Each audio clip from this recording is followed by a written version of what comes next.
Hello everyone, and welcome to another instructional video from Tyler Beck, focused on how to get your character set up in the orgplayonline web interface gaming virtual tabletop, if you want to call it that.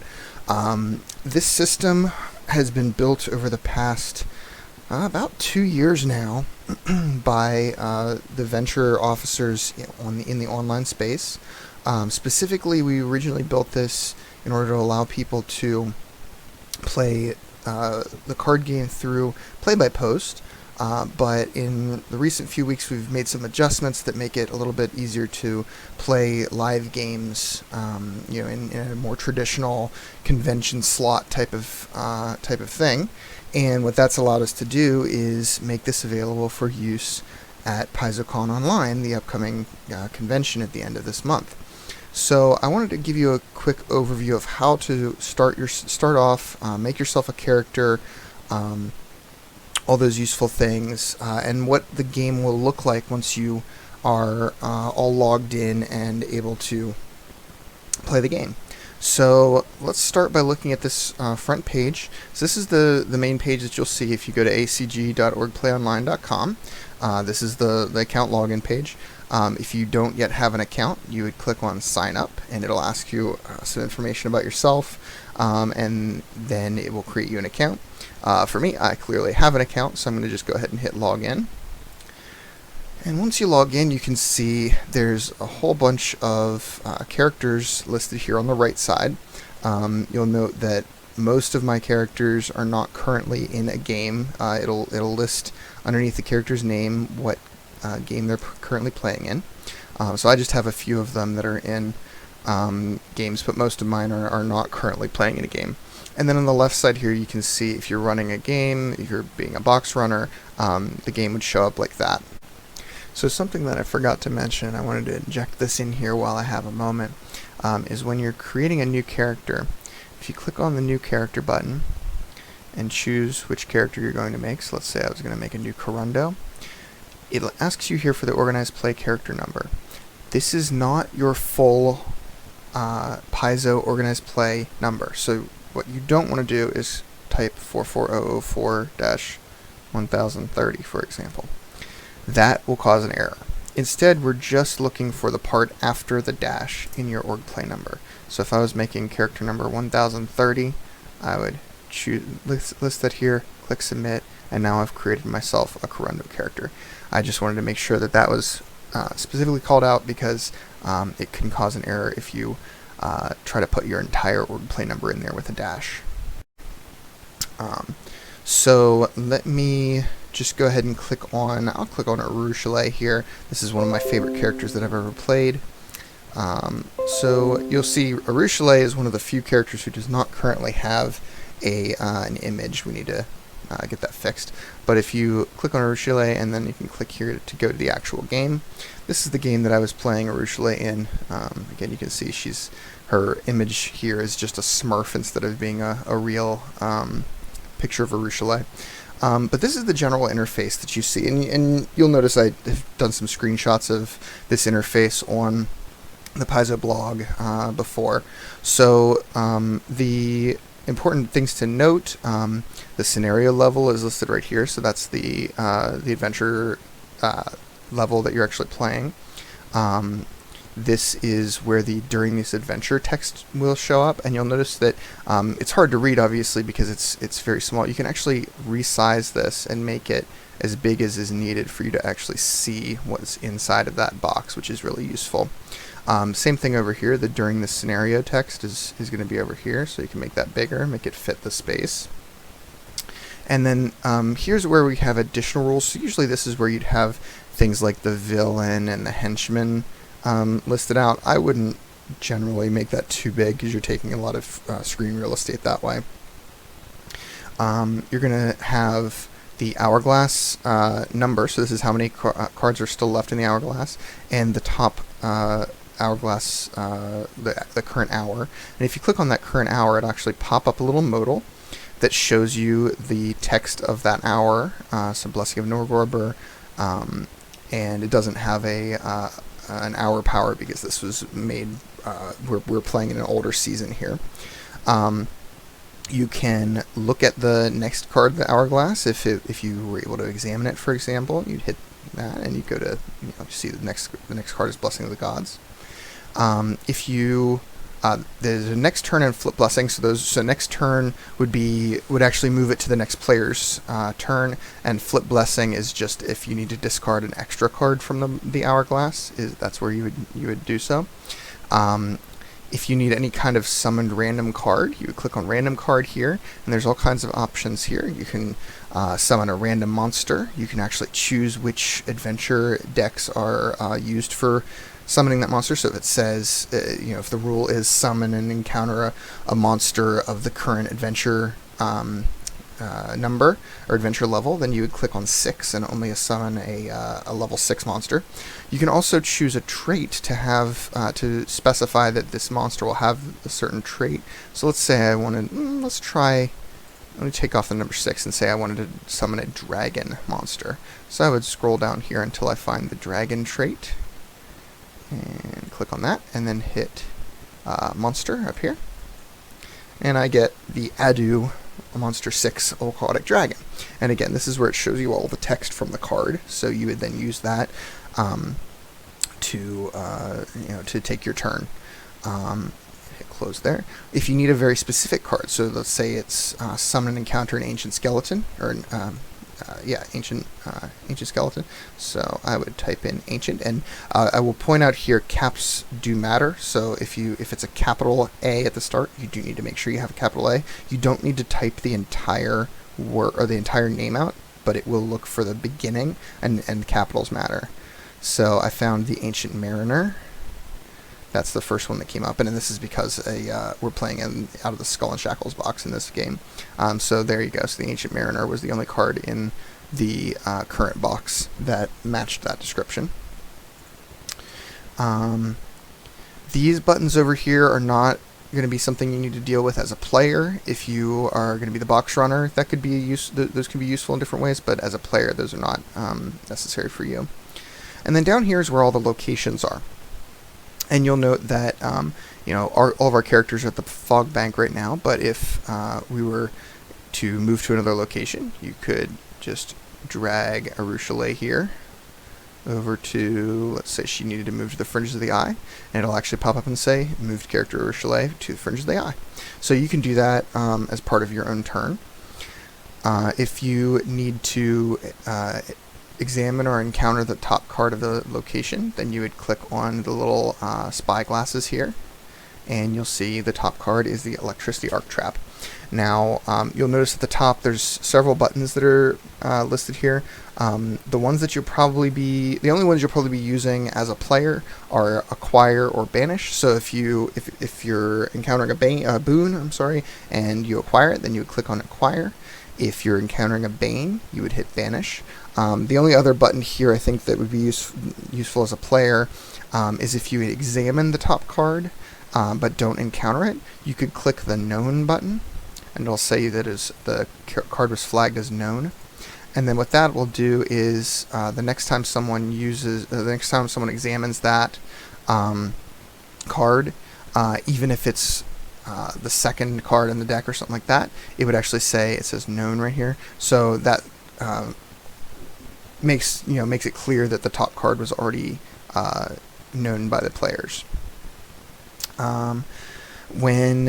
I think that's all you need to know. Oh, and the location at this location powers, you can see at the bottom of each of the locations. If you need to know what happens when the for the closing.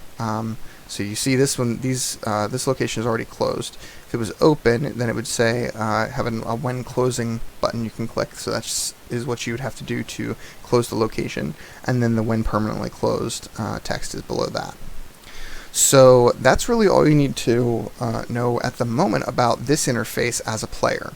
So the next question you'll probably have is, alright, so how do I actually deal with all the cards that are in my deck? And so what we've done with that is a whole bunch of different people in the community have been working on a Google Sheets based deck handler. And what that lets you do is using a Google Sheets document, you can do all of the functions that you need to do with cards, but specifically in this spreadsheet. So let me jump over to that.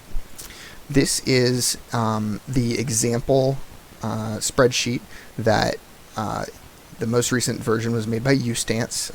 That user has put the most work in it by far. And you'll see that it has a whole bunch of colored spaces here, lots of different things to deal with. I'm going to run through a lot of them right now for you. The first thing you want to do, though, is you need to, once you open up, and I'll have a link to this in the description for the video. Once you open this up, then you're going to go to File and Make a Copy. And so you want to make sure you make a copy of the document and choose a useful place to put it in your Google Drive. It's got to be somewhere that you're going to be able to find it. So I have a place specifically for the deck handlers here, if I can find it. Yeah, here we go. So I'm just going to put it right here as a blank copy. So now it'll pop up with a new copy of that sheet that you can actually edit. So there we go. So now the first thing you'll want to do is to put together your character's powers.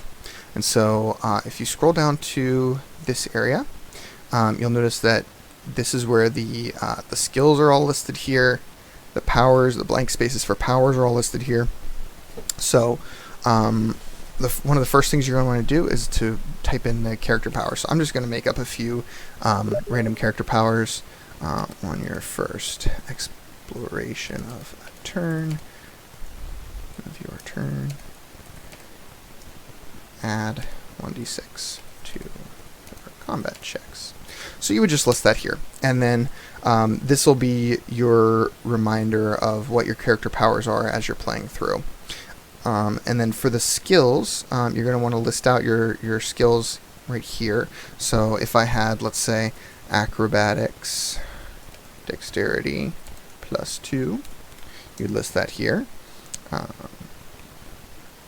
Survival, wisdom +1. Okay, so you would list all of those down here as well. You'll also want to make sure you type in your favorite card here. So if my favorite card was, let's say, ally, like it is for a Rochelet ally, and type in that in there, and then that'll be your reminder, the favorite card. Now you'll note that a lot of these have a lot of tags that are seemingly useless in this case because they're meant for play-by-post. There actually is an updated version of this that is made more for the in real-time type of gaming. Here we go. So I'm going to drop this in. So this was one that was updated by our user Catlin99. It looks very similar, but you'll note that it has a kind of a prettier interface for doing things on in real time. So this is actually the version of the sheet that I'll link down below for. I'll actually link both of them, but this one is specifically for real-time play. And again, you're going to list all of your, you have your dice here. You're going to list your skills out. Here is where you would list your powers.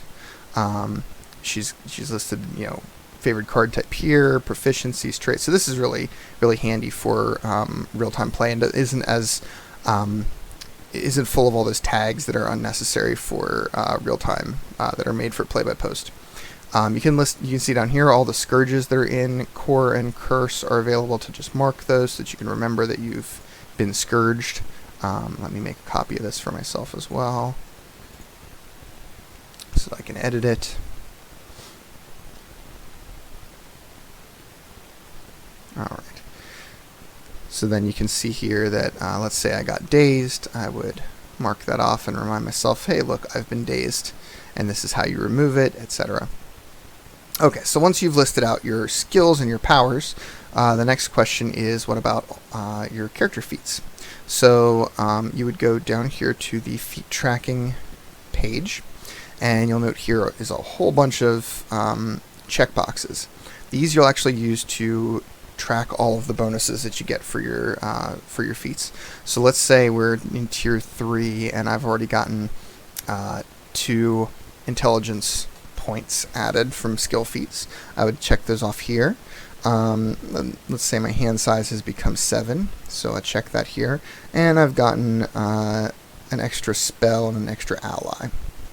And you'll see here that, this updates with the current hand size here, and it updates down here with your current deck size. And so these will all be reflected in parts of the other of the main sheet.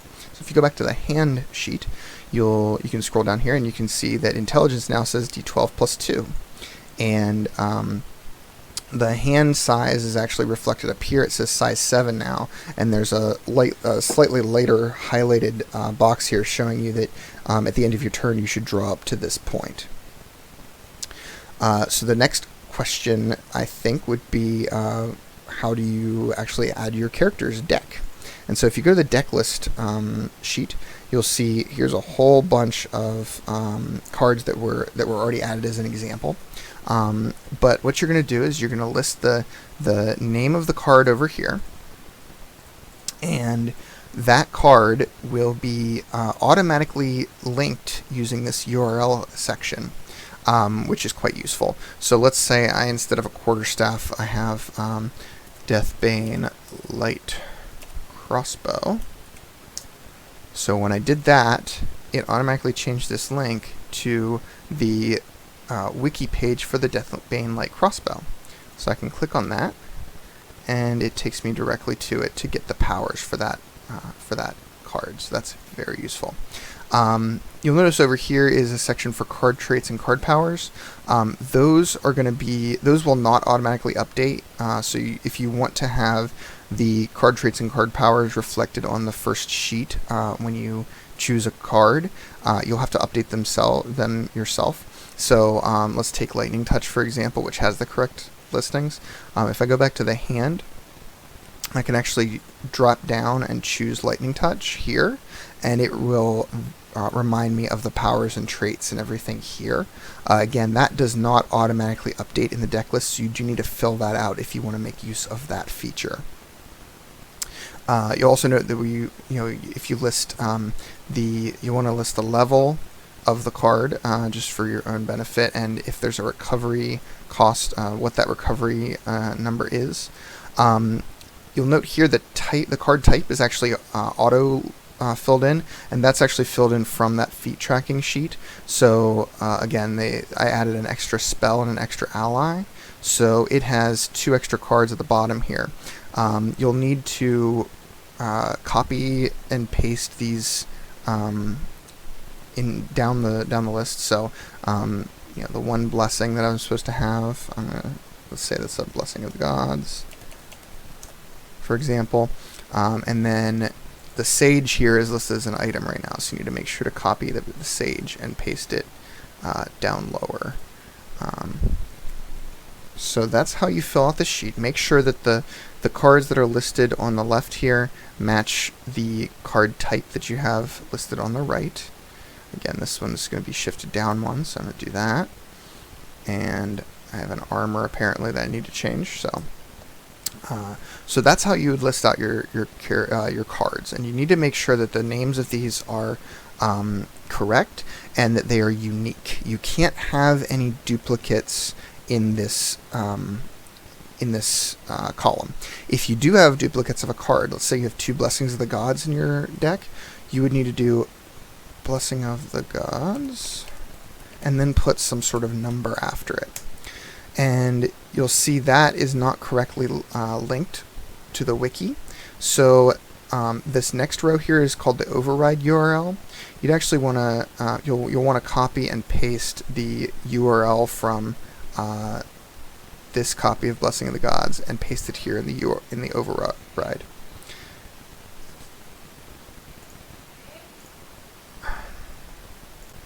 So then once you've overridden the URL, it will show you the correct URL for both copies of Blessing of the Gods.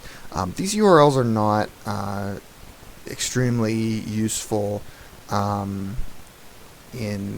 a real-time setting. These are really meant more for the play-by-post setting, but it can be useful to remember to update your URLs just so that you can easily get to the card text if you need to quickly.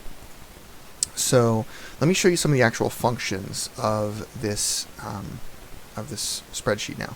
So you'll notice that in the hand area there are a whole bunch of cards. So I'm going to go ahead and delete all of these and just show you how we would do each of the functions that you might normally do with your cards in a game. Now, note that all of these cells here are very highly scripted, and so one thing that you do not want to do ever is to do a straight up copy and paste from one to the other. So let's say I have the Fiery Glare spell in my hand, and you'll notice that it colors the cells based on the card type, which is great. Let's say you wanted to move that to displayed for some reason. If you hit Control-C, Control-V, it will mess everything up. So that just copied the entire function into this cell, and it will not work correctly. Instead, if you want to copy and paste, so let's say you have to move several cards all to discarded at the same time. All three of these cards need to go in discards. You want to hit copy, and then over here you can hit Control-Shift-V for paste. That will paste only the values into these spaces. So by doing that, you don't mess up the functions that are relying on those cells, because regular copy paste moves the cell definitions in functions from one place to another. You do not want that. So instead, you always want to hit Control-Shift-V. I don't do that at all. Generally, especially with the drop-down menus now, I would usually just click on the drop-down, click on Fiery Glare, on Magic Eye, on Spellbook, and then delete these from over here. That's the right way to do it. Okay, so let's start with how you draw your first hand. So in the background, this the functions built into this spreadsheet are going to randomize all the cards in your deck, and so when you click on the draw checkbox right over here, this is giving you one random card from your deck. The one that it's drawing right now is the Codex. So if I wanted to then, if I was drawing my initial hand, I would click on this box right here and click Codex. Once I've done that, the scripts in the background know that that card is used, and it will not randomize that card in with the rest of them over here in the draw area. So if I was drawing up my first full hand, I would use Codex, and now the next one is Force Missile. The same thing, Force Missile here, then the Flame Staff, then the Sage's Journal, then Confusion, then Academy Student, and Magic Eye. So now I've drawn up my first full hand. Great. Let's say I need to take some damage and discard some cards. That's pretty simple. I would discard my Sage's Journal, let's say, and my Magic Eye spell. So I move those over to discarded here and delete them from this area over here. And then let's say someone used a Staff of Healing on my character and healed one card. Well, if you need to do a randomization of the discarded cards, you can click on the checkbox next to Random from Discard. It will choose one of the cards here randomly, and then I can just simply delete that from discarded. Now when you delete a card from any of the places listed on here and don't put it in another one of these cells, it is treated as if it got shuffled back into your deck. But let's say we didn't want to shuffle it. Instead of using a heal, let's say we were allowed to recharge a card from the discard. So I would choose Random from Discard, and then I would move it over here to the recharged area. Click on Magic Eye and delete it from here. Now we have one card at the top of at the bottom of our deck in recharged. When let's say we needed to draw up, past that Magic Eye. So there's 9 cards in our deck right now. I'm going to add a few more here.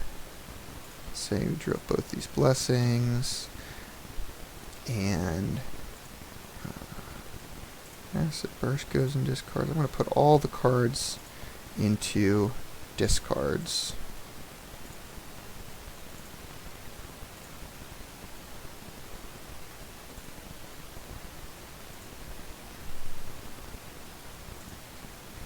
And you notice I chose the codex there, and it's already in my hand.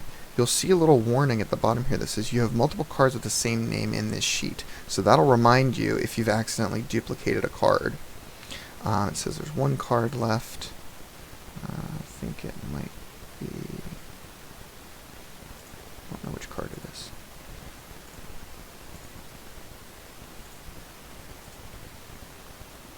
No. I will eventually find which card. I have no longer duplicating here. I don't know. Well, anyway, so it says I have one card left. Oh, I can find it with the draw. So it says I have one unknown card left. So if I hit draw, then it'll show me the one card that was left in my deck. There we go. So now I have all of the cards in my deck that are unknown are in either my hand or my discards or my recharged. That means that there's 0 unknown cards left. That does not mean that your deck is empty. Right below that it says total deck 1. That's because of this recharged card. So if your unknowns cards left list says 0, that means you need to start drawing from your recharged cards. That's an important point that some people will end up missing. So let's just do that. And then I would draw Magic Eye up if I had one more card draw. There's also a quicker way to do healing. So let's say you're healed for 1d4 plus 1 cards by Cure Spell, and you roll 3 plus 1 to get a 4. So it's time to heal 4 cards. You can actually click right here and hit 4, and then if you just hit this button right below it, it will run a little script that will grab 4 random cards from your discarded cards and shuffle them back into your deck. It will tell you when it's finished. It's this running script. It takes a little bit of time, and you have to authorize it. That's important too.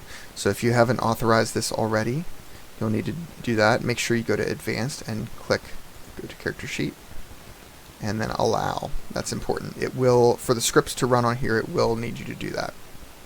But you'll see that of the 8 cards that I had listed there in the discards, now 4 of them are gone, and it even lists here healed for 4, and it tells you which ones, and it shuffled your deck. So that's very useful, very quick way to heal some cards up. There's some other areas on here that are useful. So let's say you pass a card from your deck to someone else during a game. The best way to do that would be to put it into the set aside section. So I passed Force Missile to another player, and then when I put it in set aside, that means that it will not be counted in any of the it won't be counted as part of your deck. It won't be counted as, it won't come up as one of the possible draws, but it also isn't counted as one of the cards that's in your deck either. If you cast a spell like Confusion in the middle of your turn, you can put Confusion into your recovery area to remind yourself at the end of the turn to do the recovery check. And let's say you had some reason to put a card on the top of your deck, you can put it into the reloaded section. I'll say I reloaded the codex, and that means when you have reloaded cards, you will want to draw from there first. Now note that it will actually tell you that. So if you have cards in reloaded, it's going to always draw those cards first. So I'm going to put a couple others to show this. So right now, if I hit draw, actually it's going to the second one. That's interesting. I'll have to check on that. So it should show Codex first. It actually is showing the Acid Burst first for some reason. So if I click, I should choose Codex here, and then Acid Burst. That's always showing Acid Burst. Okay, so there's a bug for sure. But it should show you the reloaded cards first before it shows you any of the cards in your from your deck. You'll notice that I've been healing cards from discards and from my hand, and I start having these empty spaces. There's an easy way to fix that. You can just click on this button, push cards up to fill empty space, and it'll run a little script and push all the cards up to the top. That can be useful. I think, there's a couple other little things. So there's a space for your hero points. So if you have, let's say you've earned 3 hero points, I would usually list something like 3 out of 3 here. And then if I use a hero point, you can decrement the first one and make it down to 2. That'll just remind you that you have hero points to use. Same thing for the merchandise reroll. Right now it says not used. If you have a character mat and you want to use your reroll, then you would just change this to used to remind yourself that you've already used your reroll for this scenario. I think that's about it. It's pretty straightforward once you start playing around with it a little bit. There's a random card of type here, so you can click on, for example, spell, and it will, actually I don't know why that works. So that is how you build your character in the deck handlers. Like I said, there's a lot of sort of little nuances to it that you can run into. And so we have a very active community of players and box runners who are very familiar with these deck handler sheets, who are always willing to help out. So you can go to the orgplayonline Discord, that's distinct from the PaizoCon Online Discord, by the way. So I will link that as well in the description of this video, so that, if you need to ask some questions about how to use one of these deck handlers, you can go to that Discord, to the PACS section, and start asking your questions. Please feel free to comment here or message me on Discord, and ask me any questions about what I've shown here on the video. And I really look forward to everyone playing using this format in addition to the tabletop simulator format that we've built out for this. I think that PaizoCon Online is going to be a fantastic event, and I'm really looking forward to playing with every single one of you. So thank you all very much, and I'll talk to you later. So then once you've overridden the URL,